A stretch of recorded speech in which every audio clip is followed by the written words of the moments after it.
Eu estava pensando em falar sobre um tema neste vídeo devocional a respeito de uma frase que eu ouvi numa aula de escola bíblica dominical que afirmava que a bênção antes da hora pode se tornar maldição, ou seja, a bênção antecipada pode voltar-se contra nós. Quando nós estamos com muita pressa de fazer algo, devemos fazer no tempo certo, no momento certo, de acordo com a vontade de Deus, porque só Deus sabe o tempo certo para fazermos qualquer coisa. Então devemos sempre seguir a orientação de Deus. Então, quando eu estava folheando a Bíblia, atrás do texto bíblico que eu usaria para esse vídeo, Deus me colocou diante de um outro texto no mesmo livro, que no caso o texto bíblico que eu tinha escolhido para ler é na Epístola de Tiago. Só que aí Deus me colocou no capítulo 1. Aí eu lerei aqui para contextualizar melhor onde eu quero chegar. Eu quero ler do versículo 17 ao versículo 27, onde o texto diz assim: toda boa dádiva e todo dom perfeito vem do alto, descendo do Pai das luzes, em quem não há mudança nem sombra de variação. Segundo a sua vontade, ele nos gerou pela palavra da verdade, para que fôssemos como primícia das suas criaturas. Portanto, meus amados irmãos, todo homem no caso ser humano, homem ou mulher, seja pronto para ouvir, tardio para falar, tardio para se irar, porque a ira do homem não opera a justiça de Deus. Por isso, rejeitando toda imundície e superficialidade e malícia, recebei como mocidão a palavra em voz acertada, qual pode salvar as vossas almas. Ou seja, a palavra que o Espírito Santo colocou em nós, por meio do nosso fé em Jesus Cristo. E sede cumpridores da palavra, e não somente ouvintes, enganando-vos com falsos discursos, ou seja, com discursos meramente humanos, desprovidos da presença do Espírito Santo. Porque se alguém é ouvinte da palavra e não cumpridor, é semelhante ao homem que contempla ao espelho o seu rosto natural, porque se contempla a si mesmo e vai-se e logo se esquece de como era. Aquele, porém, que atenta bem para a lei perfeita da liberdade, e nisso persevera, não sendo ouvinte esquecidiço, mas fazedor da obra, esse tal será bem-aventurado no seu feito. Agora, aqui que está o versículo que chamou minha atenção. Se alguém entre vós cuida ser religioso e não refreia sua língua, antes engana o seu coração, a religião dele é vã. A religião pura e imaculada para com Deus o Pai é esta: visitar os órfãos e as viúvas nas suas tribulações e guardar-se na corrupção do mundo. Então, o que eu quero dizer aqui?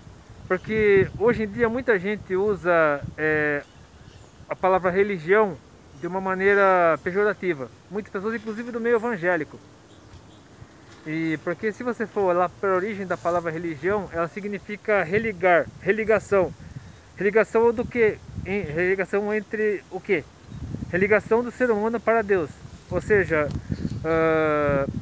se nós olharmos bem para a Bíblia, desde o começo de Gênesis até Apocalipse, veremos que o ser humano, quando se afastou de Deus, que assim, o ser humano vivia em harmonia com Deus. No caso, Adão e Eva viviam em harmonia com Deus. Deus sempre ia ao encontro deles no jardim, na viração do dia. Aí quando Adão e Eva pecaram, a primeira coisa que eles fizeram foi reparar que eles estavam nus. E quando eles ouviram que Deus se aproximava deles, no horário de costume, eles tiveram medo de fugir de Deus, eles se esconderam de Deus. Ou seja, o pecado faz com que nós nos afastemos de Deus. O pecado é uma barreira entre nós e Deus, então a vergonha pelo pecado acabou se tornando um abismo entre o ser humano e Deus. Por isso que Adão e Eva, envergonhados pelo pecado, se afastaram, fugiram da voz de Deus. Porque se antes do pecado eles sentiam prazer em estar com Deus, eles sentiam bem com a presença de Deus, em ter intimidade com Deus, a partir do momento que o pecado entrou no mundo, aí o ser humano passou a ter vergonha de Deus, passou a fugir de Deus, fugir da presença de Deus. E então, qual que é o objetivo da religião, no sentido literal do termo, no sentido verdadeiro da palavra?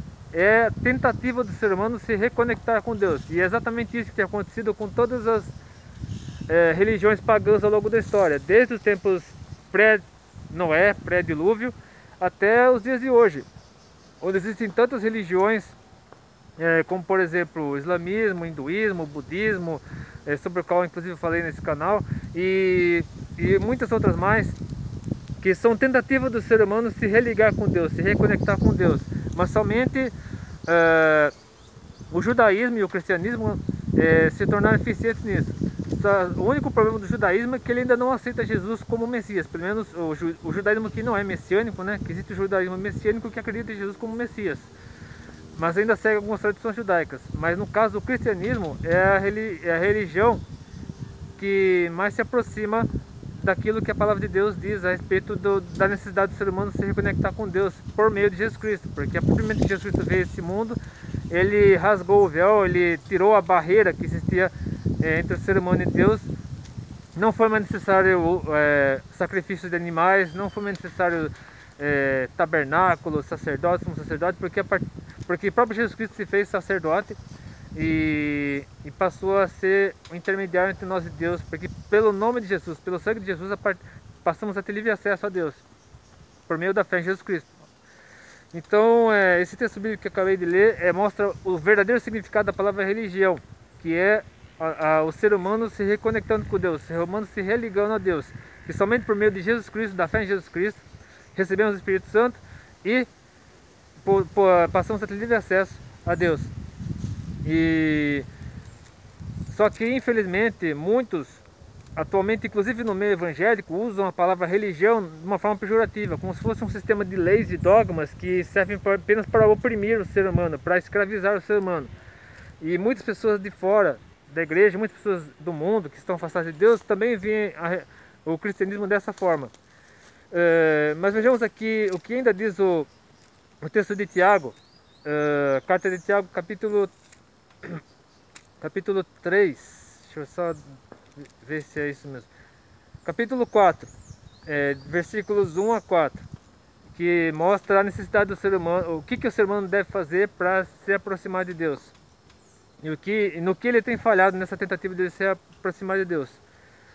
De onde vêm as guerras e pelejas entre vós? Porventura não vem disso, a saber, dos vossos deleites, que nos vossos membros guerreiam? Cobiçais e nada tendes, matais e sois invejosos e nada podeis alcançar. Combateis e guerreais e nada tendes, porque não pedis. Pedis e não recebeis, porque pedis mal, para o gastardes em vossos deleites. Adúlteros e adúlteras, não sabeis vós que a amizade do mundo é inimizade contra Deus? Porque, portanto, qualquer que quiser ser amigo do mundo, constitui-se inimigo de Deus. Ou seja, esse é o grande perigo daqueles que veem a palavra religião apenas no sentido pejorativo. Inclusive, eles fazem, alguns deles, inclusive, fazem questão de não serem chamados de evangélicos, protestantes, nem dizerem que pertence à igreja A, B ou C, porque por medo da reação negativa das pessoas de fora. Então eles dizem que são cristãos, só que, mas eu não sigo religião, eu sigo Jesus. Ou seja, muitos deles usam esse discurso, e muitos inclusive usam esse discurso para justificar muitas atitudes que a palavra de Deus condena, ainda que não enfaticamente, como no caso da bebida alcoólica, que muitas pessoas justificam a bebida alcoólica dizendo que Jesus transformou água em vinho, mas existem textos da Bíblia que condenam o uso exagerado, o uso imoderado da bebida alcoólica. Então devemos tomar muito cuidado com qualquer doutrina meramente humana, qualquer interpretação meramente humana da Bíblia, porque como o próprio Martinho Lutero disse, a Bíblia é mãe de todas as heresias. Por quê? Porque o ser humano interpreta a Bíblia de maneira errada e acaba colocando a Bíblia contra si mesma. A própria Bíblia pode ser usada contra a pessoa se ela usa a Bíblia da maneira errada. Então eu gostaria de terminar esse vídeo lendo também outros textos como Colossenses 2, Colossenses capítulo 2, versículos 13 a 15, que mostra por que a fé em Jesus Cristo é o sucesso, é o êxito na tentativa do ser humano de se religar a Deus, porque somente por meio de Jesus, não por seus próprios esforços, como tem ocorrido ao longo de milênios, desde que o ser humano pecou até Jesus Cristo, o ser humano tem falhado miseravelmente na tentativa de se reconectar a Deus, de se religar a Deus, por meio das religiões pagãs, mas a partir do momento que Jesus Cristo sacrificou-se em nosso lugar, ele passamos a ter livre acesso a ele. Então somente por meio da fé em Jesus Cristo é que podemos nos reconectar com Deus. E o texto de Colossenses 1, de 13 a 15, resume bem isso. E quando vós estáveis mortos nos pecados e na circuncisão da vossa carne, vos vivificou juntamente com ele, perdoando todas as ofensas, havendo riscado a cédula que era contra nós nas suas ordenanças, a qual de alguma maneira nos era contrária, e a tirou do meio de nós, cravando-a na cruz, e despojando os principados e potestades, os expôs publicamente, e deles triunfou em si mesmo. Então aqui resume bem o plano de salvação, porque como o ser humano não podia aplacar a ira de Deus por seus próprios esforços, Deus estabeleceu, no caso, sacrifícios até que se cumprisse o tempo, a plenitude dos tempos, quando Jesus Cristo viria para redimir a humanidade. O ser humano só conseguiria aplacar a ira de Deus por causa do pecado por meio de sacrifício de animais. E vindo Jesus, essa necessidade acabou. Basta nossa fé em Jesus Cristo, nos colocarmos constantemente em comunhão com Deus por meio da adoração, da leitura bíblica, ouvindo louvores que exaltem a Deus, mantendo nossa mente conectada a Deus constantemente, nós estaremos reconectados com Deus. E essa reconexão continuará por meio de Jesus Cristo, e por meio da nossa fé em Jesus Cristo. E o apóstolo Paulo explicou bem isso para um povo pagão. E então aí que muita gente pode perguntar: e como é que os pagãos entenderão isso, sendo que eles não sabem nada a respeito da verdadeira religião, que é o cristianismo, que é a fé em Jesus Cristo, no caso? O apóstolo Paulo, quando esteve diante dos filósofos de Atenas, ele explicou isso muito bem. E eu quero ler rapidamente aqui em Atos 17, de 22, Atos 17, de 22 a 31. Como Paulo explicou para os pagãos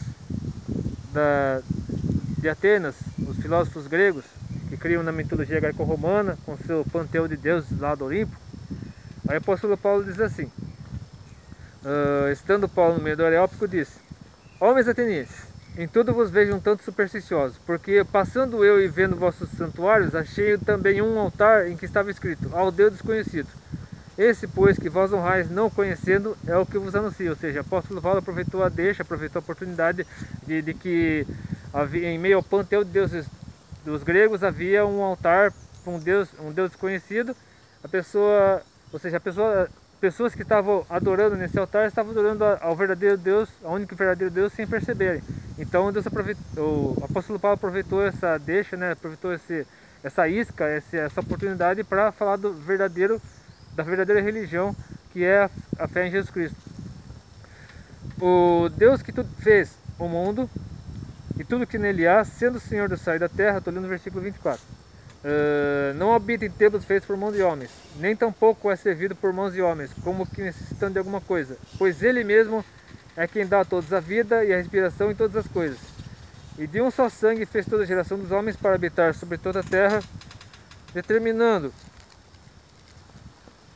os tempos já dantes ordenados e os limites da sua habitação, para que buscassem ao Senhor, se porventura tateando pudessem achar, ainda que não está longe de cada um de nós. Porque nele vivemos e nos movemos e existimos, como também alguns de vossos poetas disseram, pois somos também sua geração. Eles usam até o poema grego para falar a respeito do plano da salvação em Jesus Cristo, do único verdadeiro Deus. Sendo nós, pois, geração de Deus, não havendo de cuidar que a divindade seja semelhante ao ouro, à prata, à pedra esculpida por artifício e imaginação dos homens, mas Deus, não tendo em conta os tempos da ignorância, agora anuncia a todos os homens e em todo lugar que se arrependam, porquanto tem determinado um dia em que com justiça há de julgar o mundo por meio do homem que destinou, e disso deu certeza a todos, ressuscitando dentre os mortos. Isso aqui resume bem o plano de salvação, como devemos pregar o evangelho para os pagãos. Mas aí alguém perguntar: e os índios? E as pessoas que nunca ouviram falar de Jesus?